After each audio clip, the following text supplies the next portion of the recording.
Hello guys, সবাইকে জানাই বাংলার শুভ নববর্ষ। আশা করি সবাই আপনারা ভালো আছেন। আজকে বাংলাদেশের অধিকাংশ পোলাপাইনরা যাবে ভাত পানি ভাত আর ইলিশ খেতে। আর আমি এখানে যুদ্ধ করতেছি তেলাপিয়া মাছের সঙ্গে। আমি কিচেনে তেলাপিয়া নিয়ে নতুন এক্সপেরিমেন্ট করতেছি। সবাই যখন রেডি হয়ে ঘুরতে যাইতেছে, আমি তখন তেলের সাথে যুদ্ধ করতেছি। তেল ছিটকে এসে আমাকে বলে হ্যাপি নিউ ইয়ার বইন। ভাবছিলাম আজকে মাস্টার শেফ হয়ে যাব, কিন্তু শেষে বলতাম আমি এখনো ট্রেনিং এ আছি।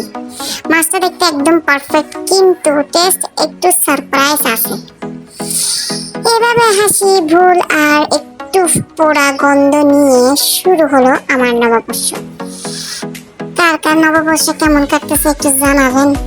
আর কি এরকম পোলাপাইনরা যদি আপনি সারা বছর যদি পানি ভাত খাওয়াইতেছেন খাওয়াবে না, কিন্তু আজকের দিনে তারা 1000 টাকা খরচ করে পানি ভাত আর সাথে লাগে ইলিশ মাছ খাইতে যাবো।